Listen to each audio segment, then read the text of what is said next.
lockdown changed a lot of behavior. Now we're seeing for companies that use augmented reality in their e-commerce experience, up to 40% increases in conversion. So it really makes a difference when you can look at different shades of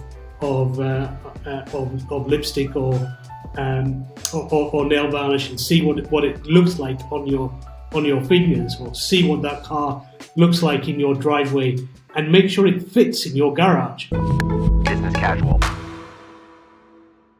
What do you think of when you think of augmented reality?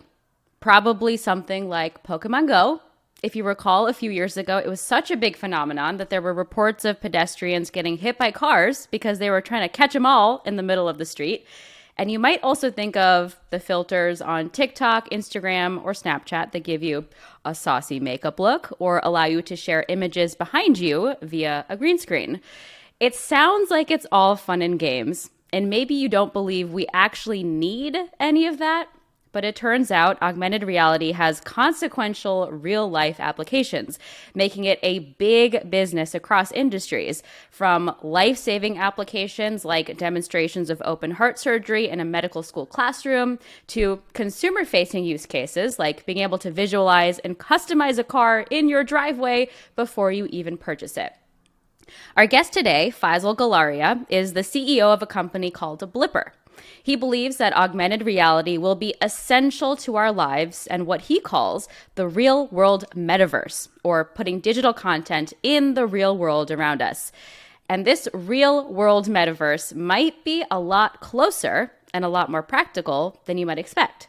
As Faisal told us, billions of smartphones today are capable of running augmented reality experiences pretty much instantaneously. And social media companies like Snap have made AR a priority beyond just those filters for your face. And they're not alone. Major companies all over the world, from Disney to Porsche, are continuing to build AR experiences. So what does Blipper do?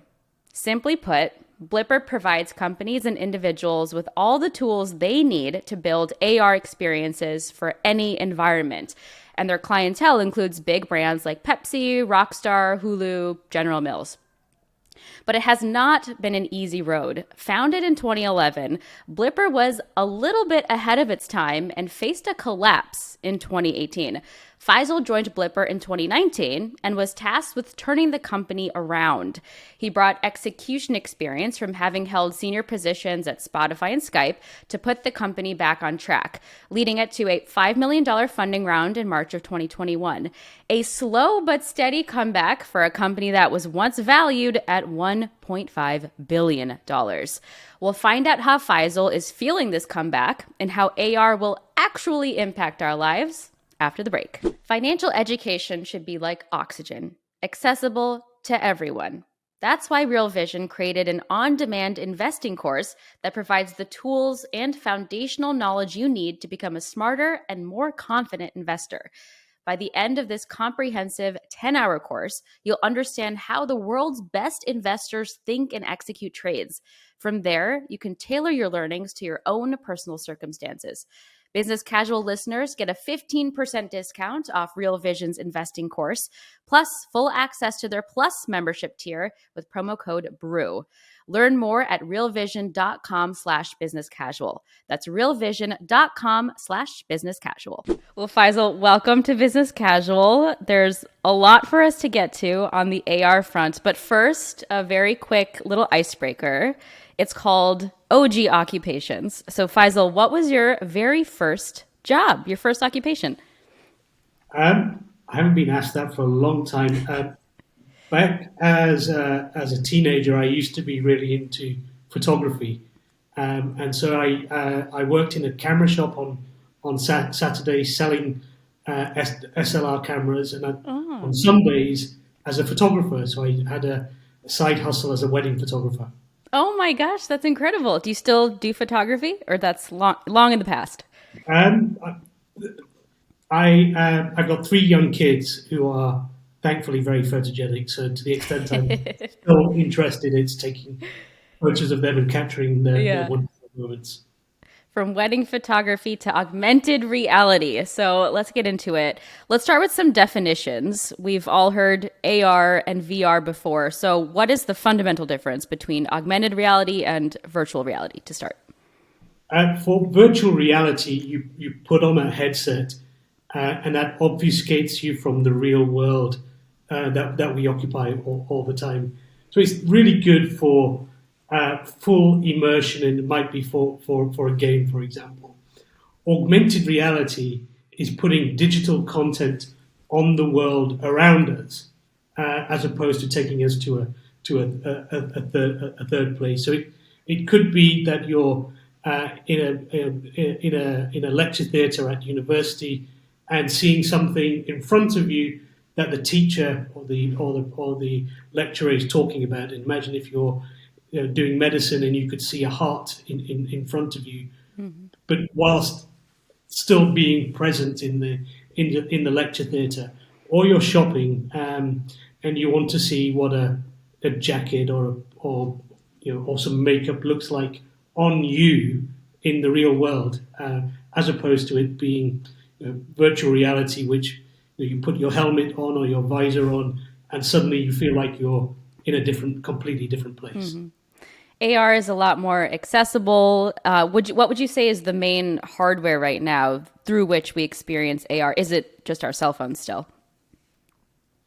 There are 5 billion phones today, smartphones, that are capable of running augmented reality experiences. So by far, it's the most popular way of experiencing augmented reality is through a smartphone. Basically any smartphone from the last that's less than 7 years old, be it Android or iOS, will either have ARKit or AR Core built in natively into the technology stack. So AR will just work in the browser spontaneously without any further equipment or apps required. I was watching this video from a few years ago. Jim Cramer was on CNBC talking about Blipper. He was very bullish on it, and this was before it collapsed and was rebuilt, which we'll get to. And he said it's really the next frontier in digital advertising. Blipper is well on its way to becoming a kind of visual version of Google. Instead of typing your query into a search engine, you point your phone at something you want to learn about. And then in that conversation, the co-founder and the previous CEO at the time had said to Jim Cramer, he said it was more akin to visual discovery versus visual search. So how would you describe what Blipper is trying to do with AR, and is it more discovery or more search? Blipper pioneered augmented reality starting back in 2011 and created a number of technologies along the way, including augmented reality. But we also did a lot of work historically in computer vision, artificial intelligence, and machine learning. And partly that was because it was so early that Blipper had to create all of these technologies in the absence of there being a vibrant ecosystem on which it could build its business and its technology stack. So what you described was visual search. And it allowed a user to download an app, point the phone and the phone camera at something, and for the phone to recognize what that is. That's principally using the artificial intelligence and computer vision capability that Blipper built and exposed as a product previously. What we've done since then, since the company has been rebooted, is to take a lot of that technology and computer vision capability, but we've really focused down onto what Blipper did first and has a real technology advantage and moat around, which is augmented reality. And of course, we layer in all of the technology capabilities that we have, including machine learning, AI, and computer vision. But it's really, for us, what we've done is we've productized augmented reality and specifically built tools to allow third parties to build augmented reality and publish those to any environment.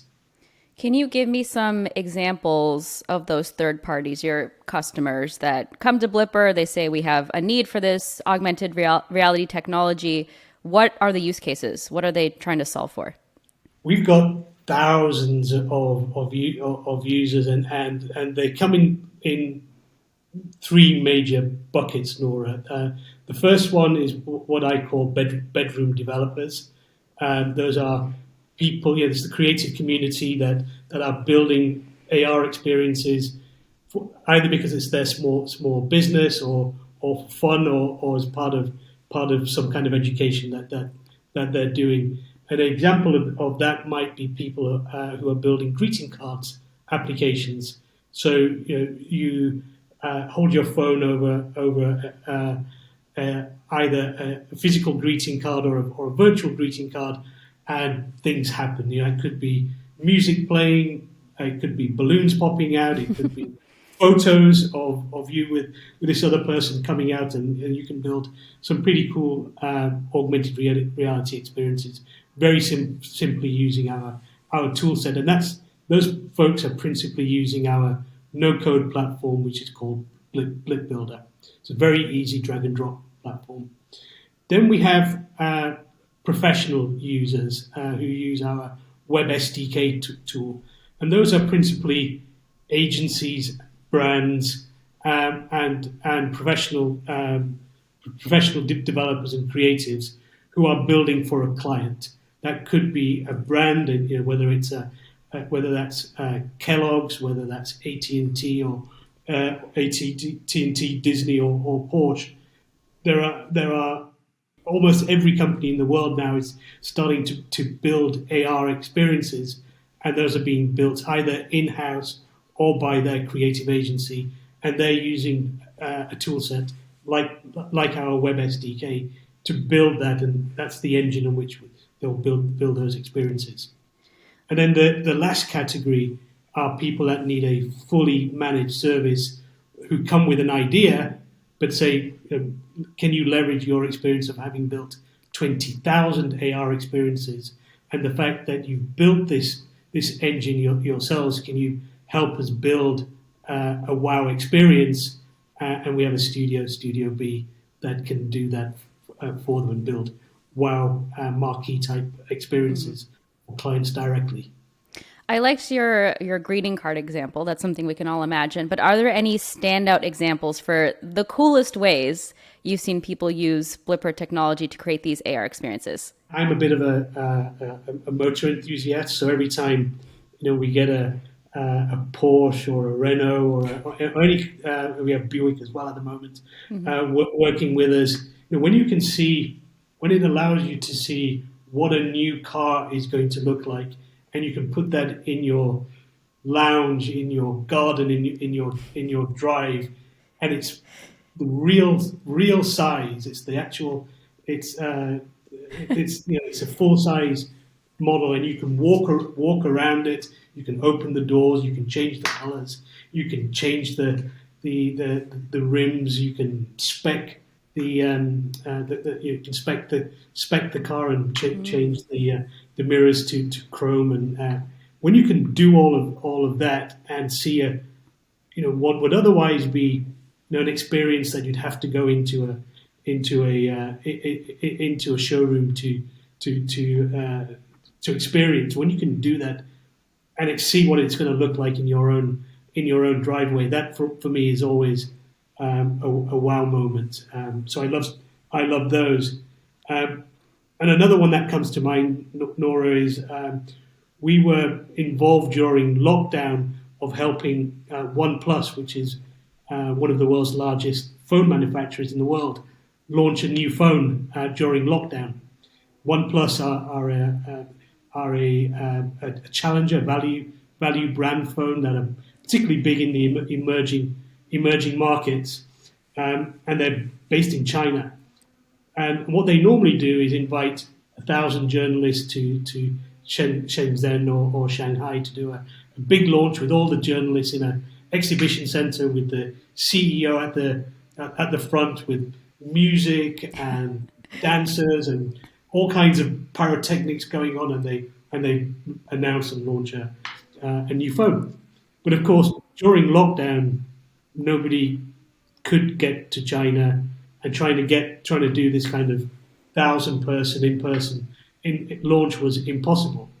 So they had the idea of doing it in augmented reality and taking the CEO and that half an hour extravaganza from the exhibition center in Shenzhen to the journalists' environment. That could be in their office, in their kitchen, in their friends' back garden, wherever. And for the first time, we did a live AR broadcast where the CEO, Carl Pei, announced a new phone in that 30-minute long extravaganza, and it was meant to be to 1,000 journalists. In the end, such was the demand from the OnePlus fans to access and be part of this experience that over 7 million people saw that experience. We had to dimension our systems to be able to handle 7 million requests per second, and we consumed 27,000 gigabits of data over the 27 minutes that we were live, which is about 1% of India's total bandwidth in any given day. Just to give you an example, an idea of how big that was and the scale that. When these things are done well and they're promoted, there's a lot of excitement and people that want to be part of it.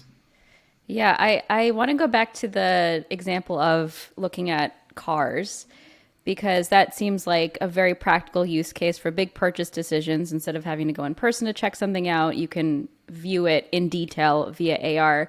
And you've said before that, e-commerce is an important area where AR could be very disruptive. And I used to work in e-commerce, and we had tried to incorporate AR, and this was around 2016 to 2018.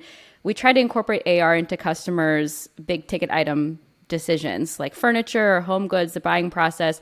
But adoption we found was pretty hard because we were maybe solving a problem customers didn't know they had or didn't feel like they had, like visualizing stuff in their home, or even things like browsing grocery store shelves via AR. Do you think customers are ready for AR in e-commerce? And do you feel like the adoption has started to pick up lately? Lockdown changed a lot of behavior. And of course, people didn't stop shopping at all during lockdown. In fact, most shopping moved to the internet and to e-commerce. But for those big ticket items, whether it's buying a TV or buying jewelry or even clothing, when you're not able to walk into the store and look at something, what really took off during that period of time was the ability to visualize that TV, jewelry, item of that fashion, makeup, even a car, and see what that looked like. And so, in many ways, the last couple of years has transformed people's expectations and experiences of e-commerce. And now we're seeing for companies that use augmented reality in their e-commerce experience, up to 40% increases in conversion. So it really makes a difference when you can look at different shades of lipstick or nail varnish and see what it looks like on your fingers, or see what that car looks like in your driveway, and make sure it fits in your garage. When I've looked at buying a watch or jewelry before, the ability to see what that's going to look like on my wrist, is the next best thing to actually going into a store and putting that watch on my wrist in reality. But when I can see it and it looks like it's actually there, it has significantly had an impact on e-commerce and has great return on investment. Definitely. I've used, virtual try-on for glasses, for example, to help me buy glasses online. So it's very helpful. We are going to take a very quick break. More with Faisal when we come back. The future seems pretty cool, right? All of those amazing new inventions that are going to make life way better. Like, wouldn't it be great if your car could change color to match your mood or even match your outfit? Buick is thinking about the future every day, a future built around you. A future with super smart Buick electric vehicles that can make life even better, and soothing, spa like interiors that can leave you feeling relaxed and refreshed. Learn more about how Buick is thinking about the future at buick.com/future. That's buick.com/future. So, Faisal, let's talk about sort of the landscape of other companies that are operating in the world of augmented reality. Snap, of Snapchat, of course, they said in a recent blog post that they're laying off 20% of their employees. They're focusing in on 3 specific areas, and that includes community growth, revenue growth, and augmented reality. We know Snap has been at least attempting to be a leader in AR for many years at this point. What are your thoughts on Snap's continued integration and focus of AR into its products and allowing developers to develop tools using Snap's programs? I think, as we discussed before the break, augmented reality has gone through a huge amount of growth, and there's a huge amount of expectation around augmented reality. And in the same way as the social networks have gone from the written form with Facebook to photos with Instagram and increasingly to video, we can see there's a natural evolution in social media towards augmented reality. So it makes sense for companies like Snap to focus on augmented reality. There's a difference, though. There's quite a fundamental difference between a company like Snap that's fundamentally a social media company that uses augmented reality and has the ability to share face filters and create some fun moments that are shareable with your friends and followers on social media, and the kind of augmented reality that typically is the way that people would use Blipper, which tends to be for more utility. And we describe creating augmented reality greeting cards.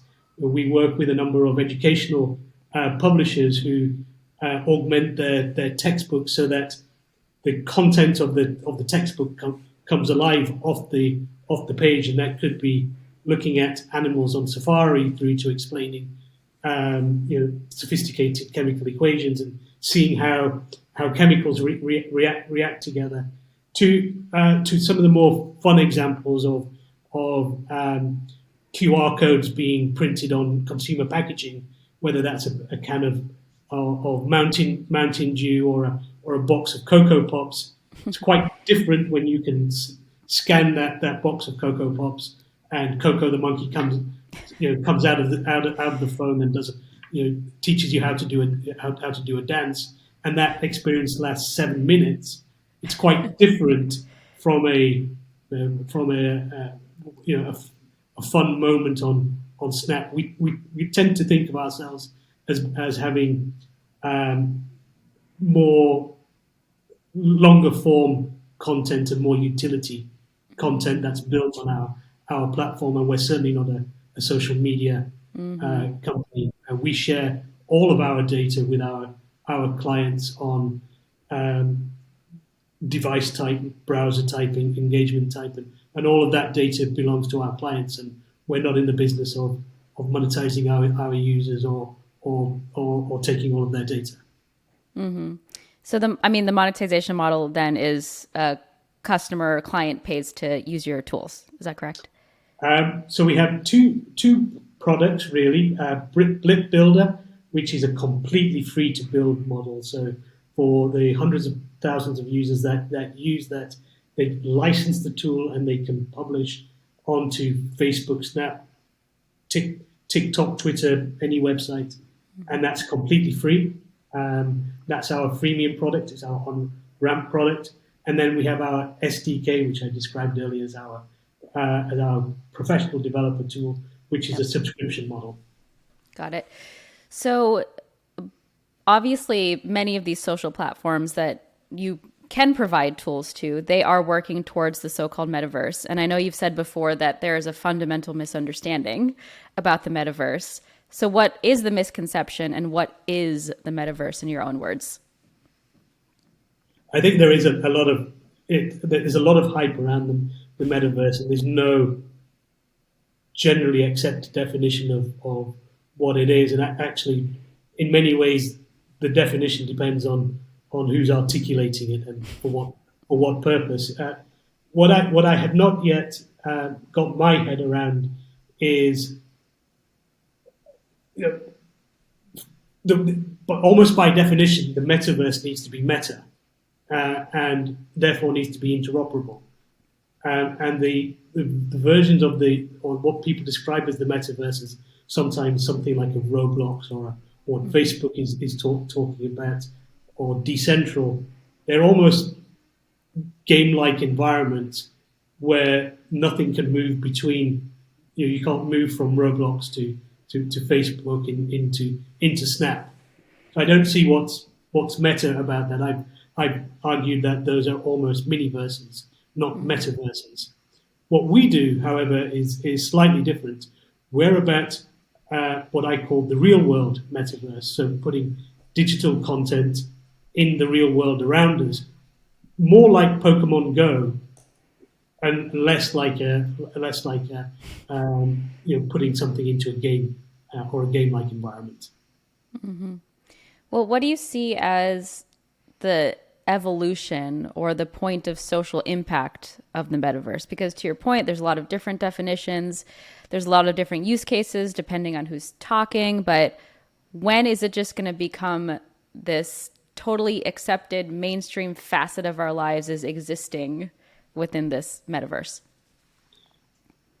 Again, I think it really depends on which type of metaverse you're describing. I think that, with AR glasses, we're going to be experiencing the world with a lot of more information. It's going to be an information-rich world. You can imagine being in a car driving with lots more information being presented to you, whether that's navigation or shopping offers or news or things happening and being provided to you in your field of vision.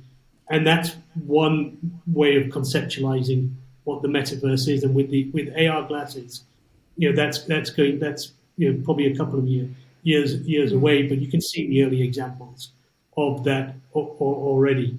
There's a type of metaverse which is more game-like, where rather than in the real world around us, the metaverse is something that you go to on your laptop or your phone, and you have an avatar, and you move around, and you whether you attend a concert or go to work on that experience. You can see that happening already, and there's already you can use Meta's Horizon product and be in a virtual meeting, or go and use Roblox and Decentral and Sandbox and buy land there and have experiences there. But they're fragmented, and at the moment I don't see a way where in the next 3 to 4 years there's a way to bring those experiences together. No more than you can't bring World of Warcraft and Zelda or GTA into the same experience there.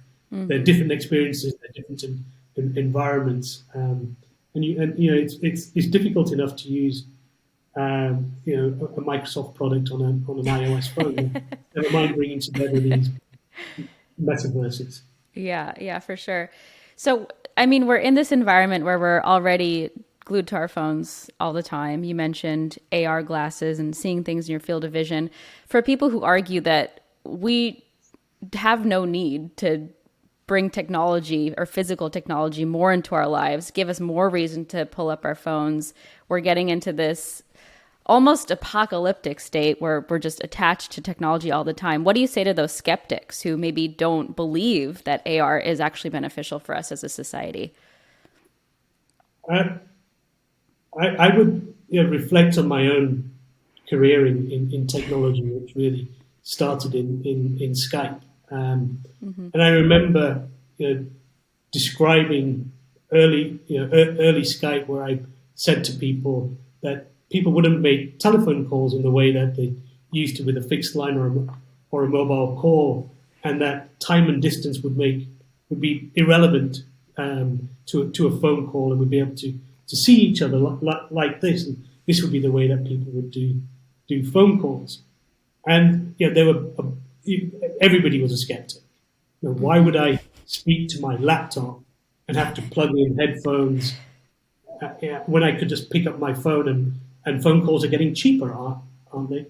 But if you think about the arc of technology over the last 20, 25 years, phone calls have become significantly cheaper and continue to get cheaper. But the advent of video calls and now free calling was accelerated and really got its start with what we did in early Skype, where we made time and distance disappear. And I think it's those kinds of when technology makes our lives better, and now I can speak to my grandma in Pakistan for as long as I want, and she can be connected to my children and see them in a way that I was never able to see my grandma growing up. That for me is magic, and that's the real potential of technology. The ability to connect people even further. That is the hope. All right, let's talk about the history of Blipper. The company went through the administration process in 2018, which is basically pretty similar to filing for bankruptcy. All the employees were let go. And then they brought you on to fix everything. What was that like at first? What is the first step you take when you're tasked with turning a company around after its collapse? It's looking at the team and what we had back then really reminded me of early Skype and early Spotify, where you look at the team that's been there, the experience and knowledge that they have, the technology that they've built, and you think there's something really quite special between the technology and the team. Mm-hmm. And then you layer upon that, where is technology going and what's been missing? Because clearly there was, we had a great team and great technology, and that's what I inherited. But what was really different about 2011 when the team started, and and 2019 where I joined, was really the ecosystem coming together. So 5G being rolled out globally, the fact that there was AR Kit and AR Core being installed onto every smartphone, the fact that AR glasses were being developed, and whilst they're still not out there, we're expecting them out shortly. But the fact there was 5G, the accessibility of billions of phones to be able to use augmented reality, the advent of glasses, and then finally there were some very big moves by companies like Google, who started integrating AR into search, so that when you search for, let's say a giraffe on Google, you could see that giraffe in augmented reality on using your phone. There were a number of indicators that suggested to me that the time for AR and for a easy to use content development tool that democratized AR, made it accessible to anyone, even without extensive coding skills, was coming, and that's what made me excited about joining. Mm-hmm. Did you feel like Blipper was a little early to the market? Because this discussion happens all the time. Does it help to be the first mover? Does it help to learn from the first mover and then introduce a technology after people have sort of done the trial and error process around it? Do you feel like Blipper was a little early at the time and that contributed to some of the issues that it had down the line? It was definitely too early, and the ecosystem wasn't around, and it was used extensively as a promotional tool, as an innovative tool, but there wasn't regular usage of augmented reality in the you know, in the you know, in the early 20 teens, whether that's 2012, 2013, 2014, and nor were phones or the networks really capable of delivering high quality AR experiences. The camera, the phones on the cameras on phones have developed significantly. The processing power of a phone today versus a phone in 2011 is vastly different, as is the quality of the screen. And of course, we now have very fast 5G capability. And just to give you an idea of the difference that makes, 5G has 100 times the bandwidth of 4G and has 10 times less latency. And that's a big difference. Yeah, definitely. All right, Faisal, before we let you go, we have a fun segment called Shoot Your Shot. So I would love to know, what is your moonshot idea? This is your biggest ambition, your wildest dream. It is your chance now to shoot your shot. Go for it. One of the things that I'm most concerned about right now is some of the climate change impacts that are happening in countries around the world. And I mentioned earlier that I'm from Pakistan, and some of the devastating floods that are happening in Pakistan make me reflect on what impact could someone like me in the UK have on Pakistan, which is the country of my parents. I've spent a bit of time over the last 5 or 6 years mentoring early companies and tech startups in Pakistan. In terms of a moonshot, I'd love to be able to work with more of early companies, tech startups in Pakistan, and help one of those become a moonshot and a unicorn company. Very cool. What is the tech scene like in Pakistan? It's probably underestimated. It's the fourth largest country for technology freelancers. So there's a huge freelance community, and that means that there's an installed base of really, really large installed base of technologists, computer science engineers, and programmers who are working. And increasingly, everyone is working remotely, and they've been working remotely for a long time. But it would be great, wouldn't it, to see a homegrown unicorn company being built using that technology experience that they have over there. Amazing. I love that. Last thing for you, Faisal, we have a very quick, fun game. It's called Two Beats and a Miss, and this is just our version of Two Truths and a Lie. So I'm going to list 3 metaverse-related future tech products. 2 of them were actual announcements about products in January at CES, at Consumer Electronics Show in Las Vegas from January. One of them is fake. One of them is not a real announcement. So you have to tell me which one is fake. Okay, I'll list all 3 and then you tell me at the end. Number 1, Mojo Vision is partnering with Adidas and other athletic-focused companies to develop contact lenses that provide real-time performance data like your running pace or the upcoming turns on a ski slope. So futuristic contacts. The second one is the Danish-based startup Trat is developing a smart eye mask for better sleep.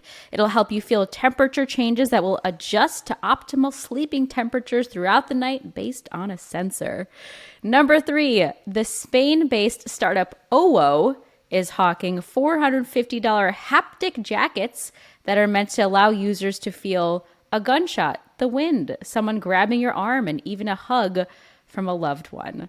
So again, that's Mojo Vision, Trat, and OWO. What do we think is not real?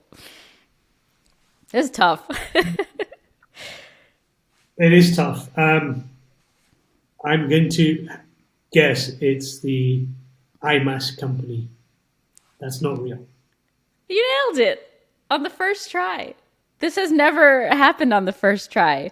You're correct. This eye mask is not real yet. But what I think is the coolest is this third thing, this haptic jacket where you're in a video game and you can feel things like getting shot, getting pushed, running through the wind. I think that's amazing. Have you ever tried? Maybe not fully the feeling of getting shot, but maybe just like a little whack to the chest. Is that something you would try out in a video game as a haptic jacket? Is that appealing to you? I'm not really much of a gamer. But my kids are, and Okay. I'm pretty sure my kids would love to to have their friends wear jackets where they could shoot them and feel like and cause some damage. Yeah, totally. It looks pretty cool. There's allegedly 30 different sensations you can feel. All right, on that note, Faisal, this was super fun. Thank you so much for elucidating the world of AR and for joining us on Business Casual. Great to meet you, Nora. This is Business Casual, and I'm Nora Ali. You can follow me on Twitter at Nora K. Ali, and I would love to hear from you. If you have ideas for episodes, comments, and thoughts on episodes you loved, fun segment ideas, just shoot me a DM, and I will do my very best to respond. You could also reach the BC team by emailing businesscasual@morningbrew.com. or give us a call. That number is 862-295-1135. And if you haven't already, be sure to subscribe to Business Casual on Spotify, Apple Podcasts, or wherever you listen. And if you like the show, please, please, please leave us a rating and a review. It really, really helps us. And guess what? We are on YouTube. So if you've ever wondered what I look like or what our guests look like, full episodes are available at youtube.com/morningbrewdaily. Business Casual is produced by Catherine Millsop and Olivia Mead. Additional production, sound design, and mixing by Daniel Marcus. Kate Brandt is our fact checker, and A.B. Silver is our senior booking producer. Sarah Singer is our VP of Multimedia. Music in this episode from Daniel Marcus and the mysterious Breakmaster Cylinder. Thanks for listening to Business Casual. I'm Nora Ali. Keep it business and keep it casual. Business Casual. If you like what you saw and you like what you heard, you can listen to the entire episode of this podcast, Business Casual, anywhere you get your podcasts. And please go ahead and subscribe to the Morning Brew YouTube channel and go ahead and click on that alarm bell, that thing right there, so you can be alerted anytime there's a new video.